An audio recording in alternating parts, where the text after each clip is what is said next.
T'es-tu déjà demandé, est-ce que ça vaut encore la peine de continuer ce mariage? Peut-être que tu es fatigué de te battre seul, d'essayer de réparer quelque chose qui semble se désagréger lentement.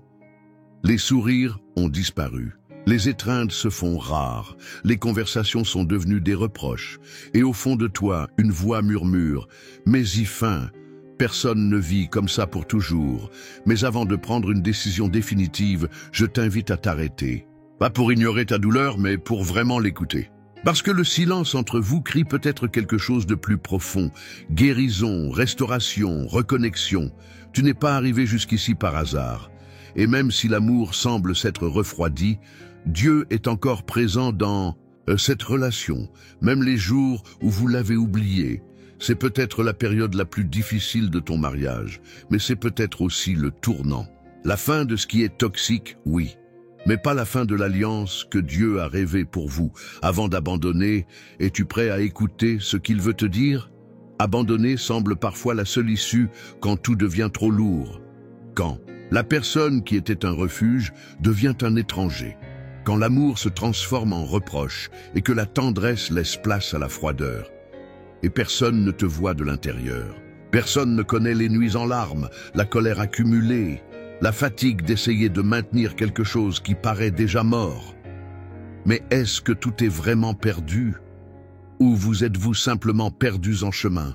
Beaucoup de mariages ne s'effondrent pas par manque d'amour, mais à cause de blessures non soignées, d'un orgueil silencieux, d'attentes jamais exprimées, de routines qui ont tué l'intimité. C'est sur ce terrain que l'ennemi agit. Il ne détruit pas d'un seul coup. Il affaiblit la base, refroidit les cœurs, sème le doute et, peu à peu, tu commences à croire que la séparation serait moins douloureuse, que partir seul serait plus léger que de traîner ce poids. Mais la vraie question est, qu'es-tu sur le point d'abandonner? Une relation brisée ou une promesse négligée? Sans condamnation, sans culpabilité, sans jugement. La question n'est pas de savoir si tu as tort ou raison. La question est, écoutes-tu la bonne voix?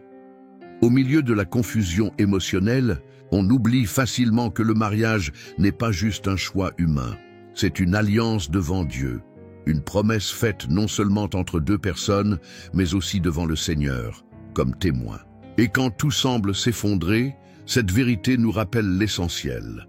Ainsi, ils ne sont plus deux, mais une seule chair. Que l'homme donc ne sépare pas ce que Dieu a uni. Matthieu 19, 6. Mais attention, ce verset n'est pas une prison. Il ne dit pas « souffre en silence » ni « fais semblant que tout va bien ». Il parle de but, d'une profondeur qui dépasse le moment présent. Ce que Dieu unit, il ne l'abandonne pas. Et s'il a placé cette personne à tes côtés, alors même dans la crise, il y a une rédemption possible. Même dans la douleur, il y a des chemins de restauration. La parole de Dieu ne nie pas la souffrance. Elle traverse la souffrance avec un sens. Le mariage est fait pour grandir, mûrir, endurer et surmonter.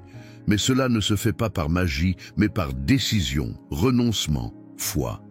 Et c'est là que le principe biblique trouve sa place. Non comme un ordre froid, mais comme une invitation vivante. Un rappel que Dieu parle encore, qu'il guide encore, qu'il restaure encore. Avant de rompre, demande-toi, as-tu vraiment cherché à entendre ce qu'il te dit?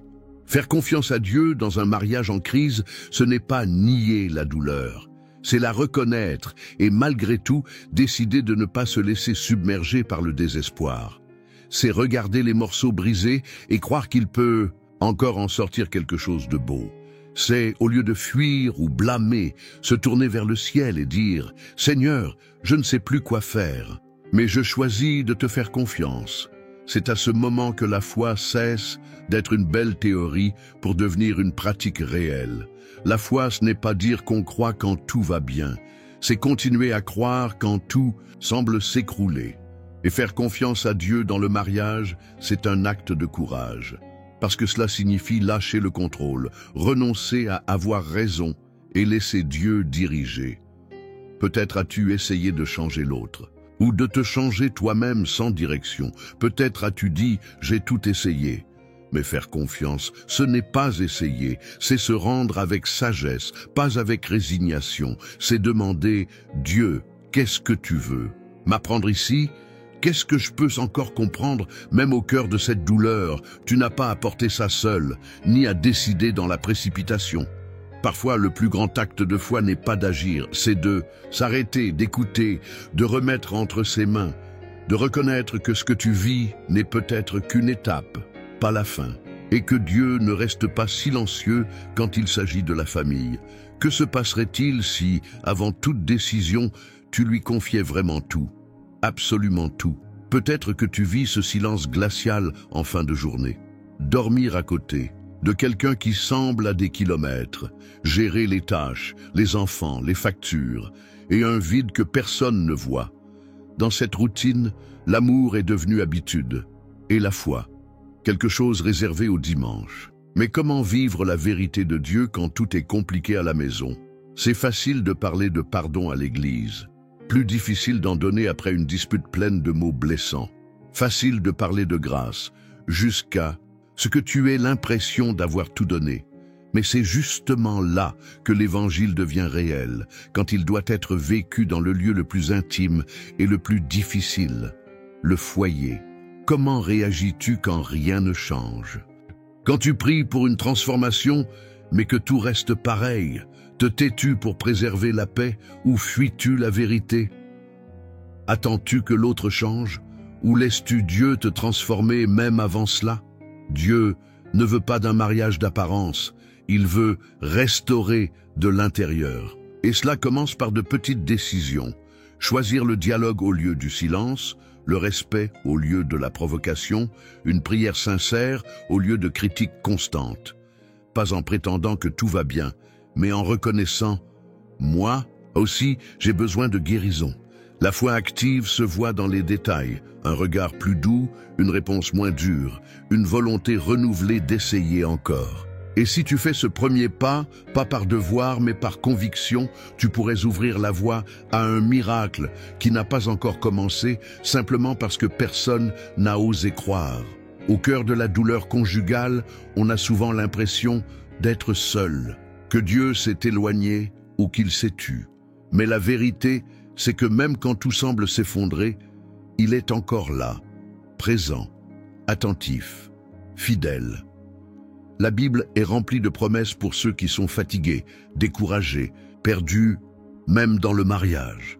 L'une d'elles dit « L'Éternel est proche de ceux qui ont le cœur brisé, il sauve ceux dont l'esprit est abattu. » Psaume 34, 18. Cette promesse ne s'adresse pas uniquement à ceux qui ont perdu un être cher.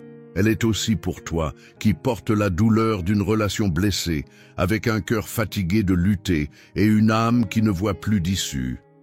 Dieu a aussi promis « Invoque-moi et je te répondrai, je t'annoncerai des choses grandes et cachées que tu ne connais pas. » Jérémie 33, 3.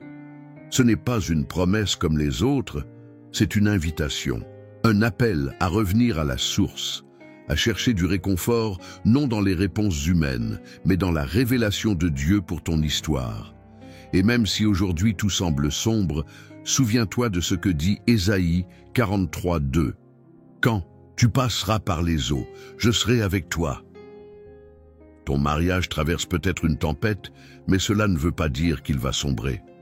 Cela signifie qu'il est temps de faire plus confiance, de croire que Dieu non seulement te voit, mais marche avec toi, qu'il a encore des projets. Et ce ne sont pas des projets de ruine, mais de paix, de recommencement, de but. Tu n'as pas besoin de tout comprendre pour savoir que tu es sur le bon chemin. Il suffit de te rappeler, Dieu a promis d'être avec toi. Et il tient ses promesses. T'es-tu déjà demandé si cette douleur n'était pas là pour te détruire, mais pour te réveiller? Que peut-être cette crise révèle plus sur toi que sur l'autre, parce que parfois, Dieu utilise justement les endroits les plus durs pour nous rappeler qui nous sommes vraiment et ce qu'il veut encore accomplir à travers nous.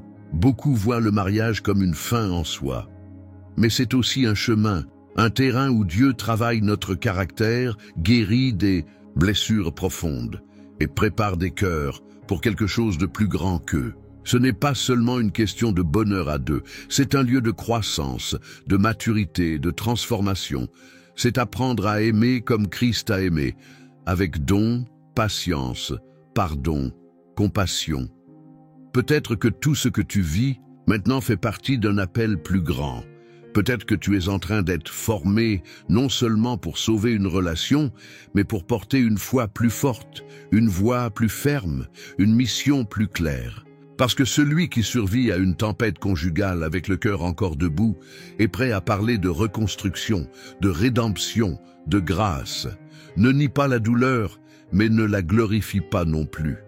Elle n'est pas la fin de ton histoire. Juste une étape nécessaire, une étape qui te prépare, car ton appel ne s'est pas arrêté. Et même si tu as l'impression d'échouer, Dieu continue d'écrire avec toi.